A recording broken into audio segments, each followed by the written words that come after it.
A senior editor resigns after accusing NPR of left-wing bias. Over 1,000 illegal immigrants from Africa gather in New York to demand green cards and work permits. An NGO is encouraging illegals to vote in the next presidential election. You'll never guess who they endorse. And is Denver really defunding the police to pay for illegal immigrant services? We'll cover all this and your quick hits right now.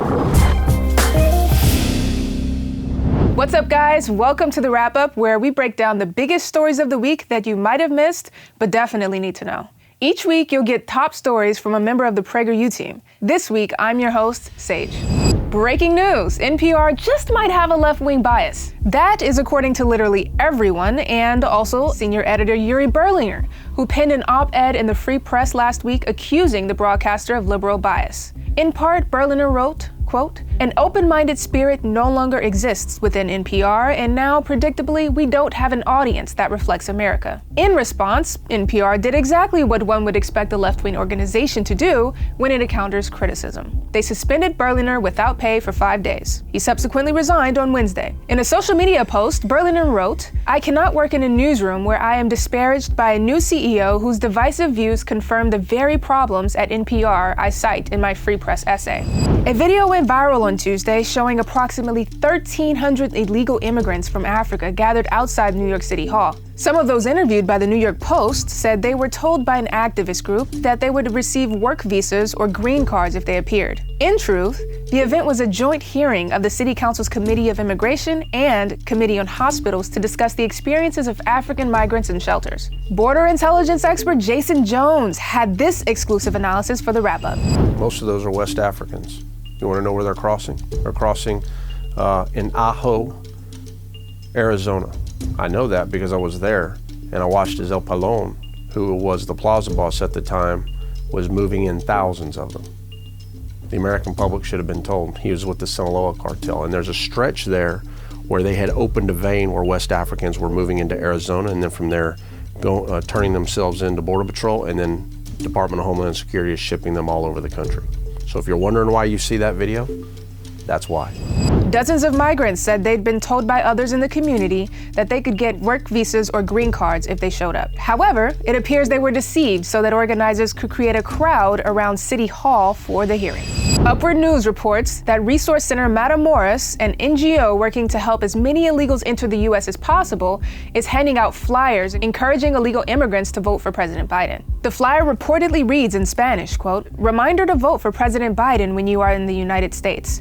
We need another 4 years of this term to stay open." If only there was a way to ensure that only American citizens voted. Well, Huntington Beach tried by passing a voter ID amendment. Now, the city is being sued by California Attorney General Rob Bonta and California Secretary of State Shirley Weber. In their lawsuit, Bonta and Weber argued that the city's voter ID law, quote, "unlawfully conflicts and is preempted by law." The city council placed the voter ID measure on the March ballot, which passed with 53% of the vote. The measure would require voter identification, increase in-person voting sites, and monitor ballot drop boxes in local elections. City Attorney Michael Gates said the amendment approved by voters last month is, quote, "not only permissible, but backed by the Constitution."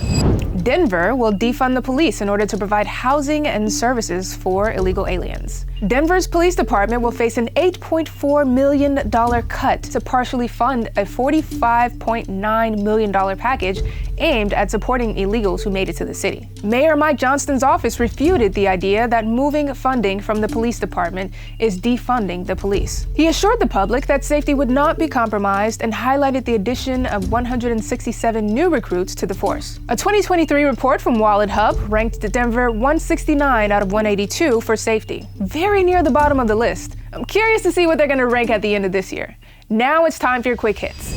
Martin Scorsese is aspiring to shoot 2 new movies in succession: Life of Jesus, based on a 1973 novel, and a Frank Sinatra biopic, potentially starring Leonardo DiCaprio. A high school student from North Carolina was suspended for 3 days due to his use of the term illegal alien in a vocabulary assignment. Basketball player Caitlin Clark's contract was posted on SpotRack this week, igniting an age-old debate around the compensation of female athletes. Clark will reportedly earn a yearly salary of around $76,000. Reese Witherspoon says that the entertainment industry shouldn't be scared of AI, and it needs to embrace its possibilities. Many in the industry have said studios will cut costs by replacing humans with the technology. Red Lobster, the iconic seafood chain, is reportedly considering bankruptcy because of high labor costs and lease agreements. Several U.S. states are moving to ban various chemicals used in popular foods like Lucky Charms, Skittles, Gatorade, and Doritos. Companies would have to alter their recipes or face bans in those states. The ACLU has fired an Asian employee for creating, quote, racial harm with her critiques of her black supervisors. Katie O said she was, quote, afraid to speak with her supervisor, which the ACLU said contributed to a pattern of, quote, willful anti-black animus. Tesla confirmed it is laying off more than 10% of its global workforce following weak first quarter deliveries. Overall, the cuts will affect about 15,000 employees. That's it for this week. Be sure to like, comment, subscribe, and we'll catch you back here next week. Have a great weekend. Thank you so much for watching this video. To help keep PragerU videos free, please consider making a tax-deductible donation.